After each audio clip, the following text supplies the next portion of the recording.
तो बच्चों आज के इस वीडियो में हम बात करने वाले हैं आरएमएस 2024 क्लास 9 मैथ का क्वेश्चन। तो यहाँ पे सबसे पहले क्वेश्चन को देखेंगे तो क्वेश्चन क्या कर रहा है, a vendor buys 13 dozen eggs at 6 rupees per dozen and sells them at 0.75 paisa per egg full stop. What is his profit or loss? Question mark. Option A, profit of 78 rupees. Option B, loss of 39 rupees. Option C, profit of 39 rupees. Option D, no profit no loss.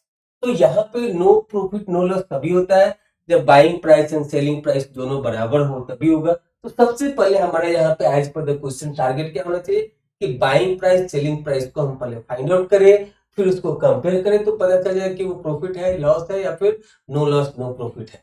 तो यहाँ पे आप देखिए कि first data क्या दिया, a vendor buy 13 dozen eggs at 6 rupees per dozen.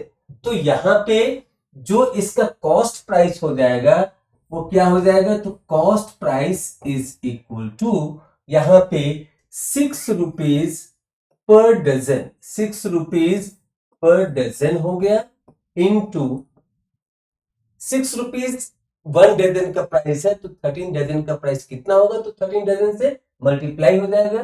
So this is their 13 dozen. तो यहां से ये दोनों डजन डजन क्या हो गया, कैंसिल हो गया और यहाँ पे मिल गया आपको 78 rupees।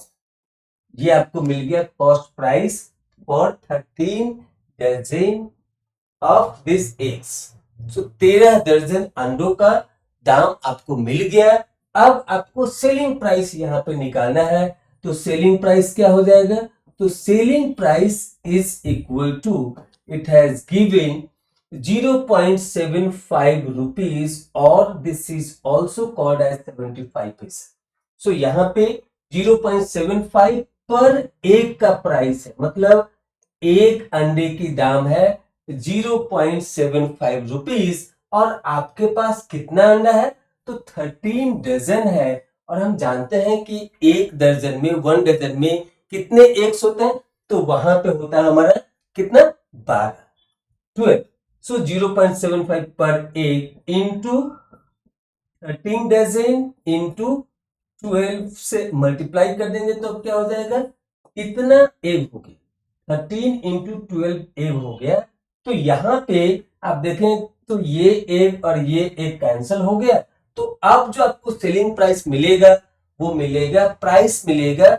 तो यहाँ पे जब आप इसको मल्टीप्लाई करेंगे तो इसका वैल्यू हो जाएगा 117 रुपीज, 117 रुपीज। अब आप देखिए यहाँ पे कंपेयर करिए, here selling price is more compare to cost price. तो यहाँ पे सेलिंग प्राइस जब कॉस्ट प्राइस से ज्यादा होता है तो क्या होता है, प्रॉफिट होता है, गेन होता है। सो यहाँ पे हम लोग लिख सकते हैं, here selling price is greater than cost price, so profit will happen. क्या हो जाएगा, प्रॉफिट हो।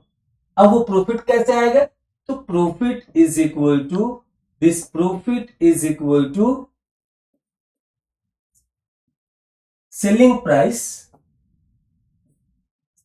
Price minus cost price. तो यहाँ पे सेलिंग प्राइस क्या है, तो सेलिंग प्राइस है आपका 117 रुपीज। तो यहाँ पे लिखेंगे 117 रुपीज माइनस कॉस्ट प्राइस क्या है, तो कॉस्ट प्राइस हो गया आपका 78 रुपीज। तो कितना इसका डिफरेंस आ जाएगा, तो द डिफरेंस विल बिकम 39। तो प्रॉफिट कितने का होगा, so this will be profitable business. So profit of 39 rupees, so which is given in option सी।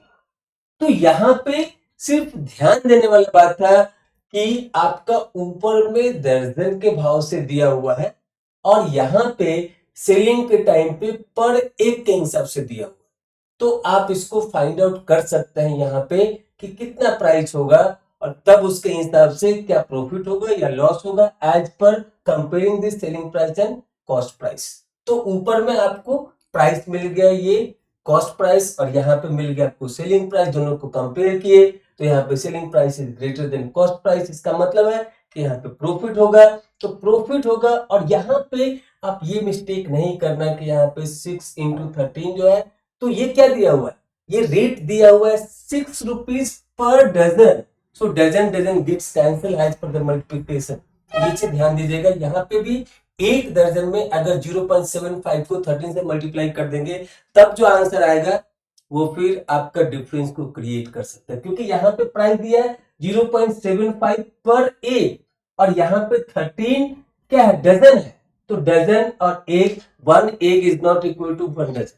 सो इसीलिए उसको पर एग में, टोटल एग में काउंट करने के लिए हम लोग यहाँ पे 12 से मल्टीप्लाई किए। यही मेन यहाँ पे कैलकुलेशन के टाइम पे आपको ध्यान देना है। तो इस तरीके से आपको ऑप्शन सी मिल गया, that is the right answer. So by this way, this is the end of the explanation for this question.